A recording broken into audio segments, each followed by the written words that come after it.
Many of our people do not realize how firmly the foundation of our faith has been laid. Light was given that helped us to understand the Scriptures in regard to Christ, His mission, and His priesthood. A line of truth extending from 1844 to the time when we shall enter the city of God was made plain. Hey everybody, this is Matt with Line of Truth Ministries, and I wanted to just share a condensed version of a sermon that I did recently called A City and a Tower. We read about original Babylon, the city, in Genesis chapter 11. And in that, there's something very interesting. Let's read a verse there, Genesis chapter 11 and verse 4. They said, "Go to, let us build us a city and a tower, whose top may reach unto heaven." So they built a city and a tower. Now, presumably this is, they built the tower in order to save themselves in case God ever sent a flood again. Now, we understand that this is the first time that Babylon is mentioned. Now, in the very last book of the Bible, in Revelation, there is an end-time Babylon. And we want to ask the question, does that Babylon build a tower as well? Revelation chapter 17, verse 5.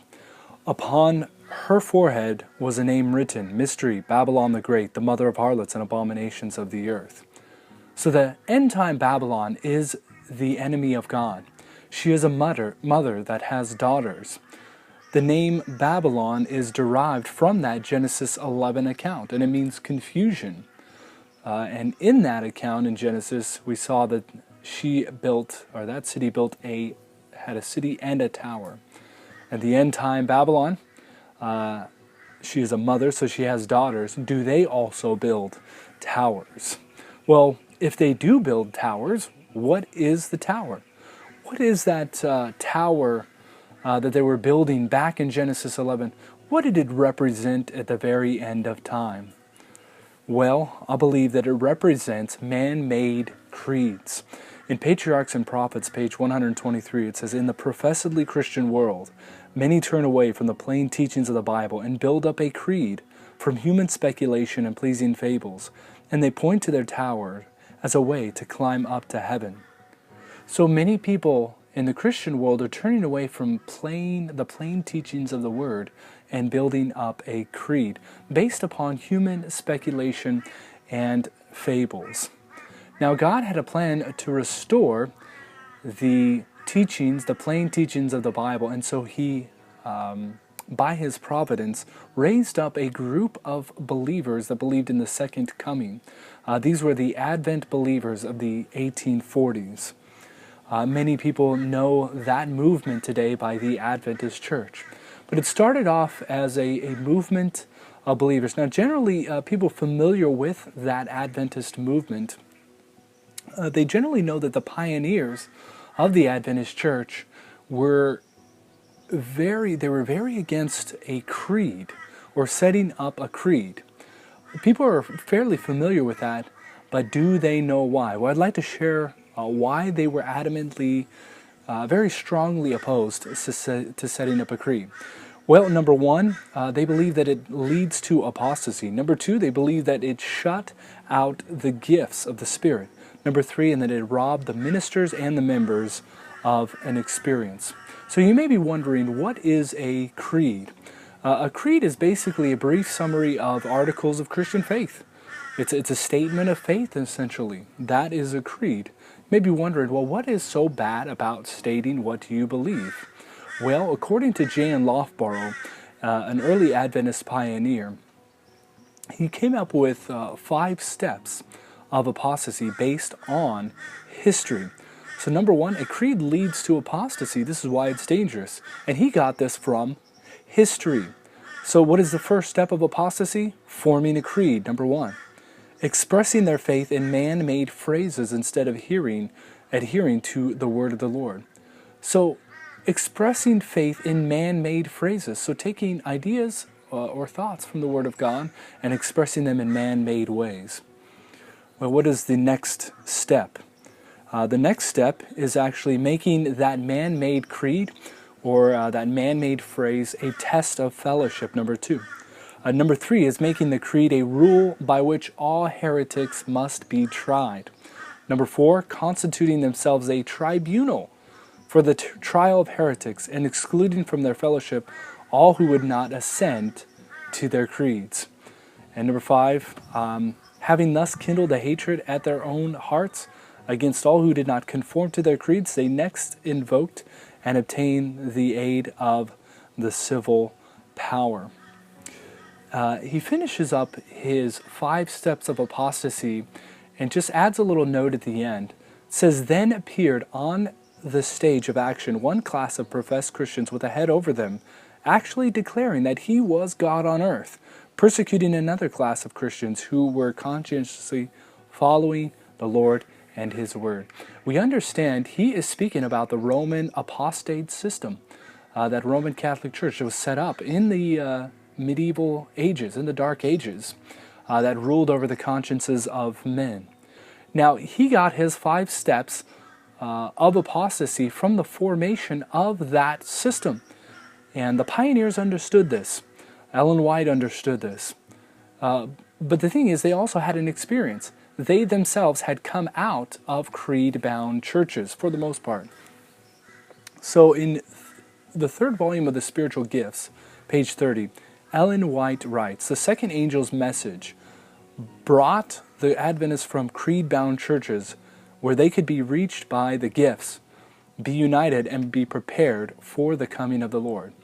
And so according to Ellen White, the pioneers, the Adventists, were brought out of the creed-bound churches. And what was the reason why they were brought out of the creed-bound churches? So that they could be reached by the gifts. They could be reached by the gifts. Well, what gifts? There must have been something about the creed-bound churches, or that the fact that a church was bound by a creed that prevented them from receiving the gifts. Well, what gifts? The gifts of the Spirit. Well, this leads to my second point, that creeds shut out the gifts. This is what they believed. And this is what Ellen White writes about that in 3rd volume of the Spiritual Gifts, page 30, again. It says, it is evident that if the gifts were received, they would destroy human creeds, and that if creeds be received, they shut out the gifts. Well, her husband, James White, expressed the same thing in the Advent Review and Sabbath Herald, October 8, 1861. Now, I take the ground that creeds stand in direct opposition to the gifts. So, they understood that creeds are directly in opposition with the gifts of the Spirit. And God called the Adventist people out of the creed-bound churches in 1844 so that they could receive the gifts of the Spirit. It's very important. And this is it's a very important thing to understand, that God called them out so they could receive, and that the two are antagonistic against each other. You can't have creeds and you can't have the gifts of the Spirit at the same time, because you're going to either reject the one and accept the other, or vice versa. So did the Adventist believers receive the gifts of the Spirit? Well, yes, they received the gift of prophecy, the spirit of prophecy. So the spirit of prophecy, as manifested in Ellen G. White, was the clearest evidence that the Adventist movement had the gifts of the Spirit. And while they had the gifts of the Spirit, the gifts within the church, there was no need for a creed. The spirit of prophecy, plus a knowledge of history, prevented any form of creed in the Adventist church. So what would you think would happen if that knowledge was removed or forgotten, and the gifts, as manifested in Ellen White, were not in the church any longer? Say when all the pioneers died, or when Ellen White herself died. What could we expect? Let me give you one illustration. While Ellen White was alive, and many of the, I don't say many, but some of the pioneers, and those who were familiar with the pioneers and the way that they thought, when they were alive, in 1883, I think this illustrates the point perfectly. there was a article in the Review and Herald called No Church Manual, and this came out on the 27th of November, 1883. And this leads to my third point, that it robbed the ministers and the members of a special experience. Let me read a little bit of that. The Bible contains our creed and discipline. It thoroughly furnishes the man unto all good works. What it has not revealed relative to church organization and management, the duties of officers and ministers and kindred subjects, should not be strictly defined and drawn out into minute specifications for the sake of uniformity, but rather be left to individual judgment under the guidance of the Holy Spirit. So, when we come to a problem and we need guidance, who do we turn to, or what do we turn to? You see, if we had a church manual, or this is the way that they thought, that if they had a church manual, young ministers and inexperienced ministers would turn to the church manual rather than turn to God and the leading of His Holy Spirit. And so that was their whole idea with creeds, that if you set up these rules, regulations, systems, fundamental beliefs, men inevitably and eventually will look to those instead of being directed by God Himself. Towards the end of this article, there is a cryptic message. It says, the religious movements in which we are engaged has the same influences to meet which all genuine reformations have had to cope with. After reaching a certain magnitude, they have seen the need of uniformity, and to attain to it, they have tried to prepare directions to guide the inexperienced. These have grown in number and authority till, accepted by all, they really become authoritative. There seems to be no logical stopping place when once started upon this road till this result is reached. Their history is before us. We have no desire to follow it. Hence we stop without a church manual before we get started. So he says that it's almost as if once you start down this road of setting up one creed or one standard or one rule or something that is going to guide in uniformity, it seems inevitably this ends up in creeds, in rules and regulations, and then all the members and ministers are bound by those. He says, we're not going to even go there. We're going to stop it by not even starting it. And we're not going to have a church manual. That was the whole point of it.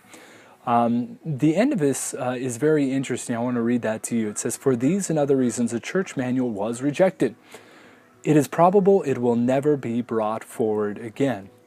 So G.I. Butler thought, well, it's probably never going to happen because we made a very reasonable decision that we would rather have the gifts of the Spirit to lead and guide the church, and that if each of us are directed by the Holy Spirit, that is what will bring uniformity and harmony amongst the members of the church.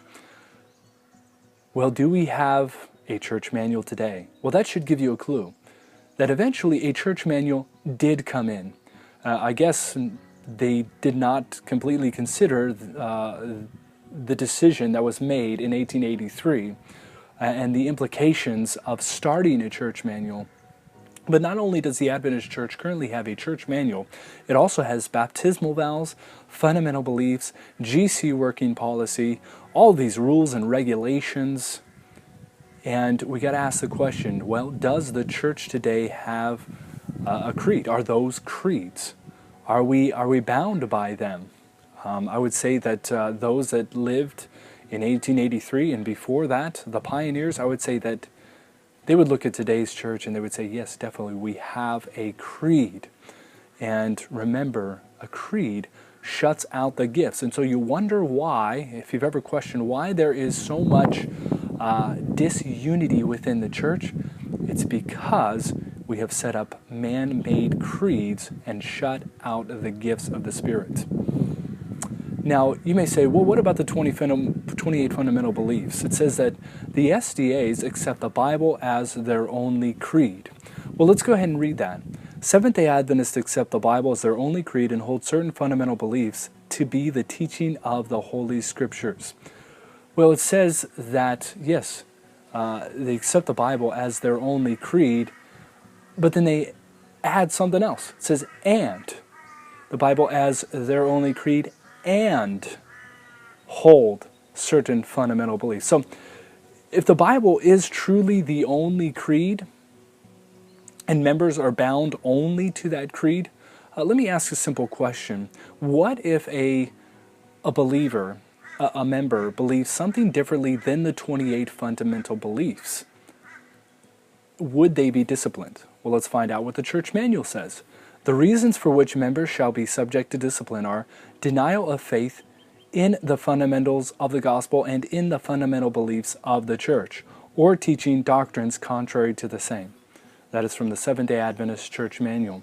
And so if a member believes something differently that is in the church manual or in the fundamental beliefs, and teaches something differently, believes something differently, denies the fundamental beliefs, then that is can be subject to discipline.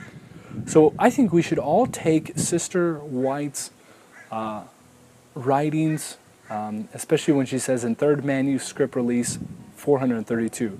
She says, "Do not carry your creed to the Bible and read the Word in light of your former opinions, and do not try to make everything agree with your creed." And so Seventh-day Adventists, we should take her writings. If we believe in Ellen White, we should take her writings as they say.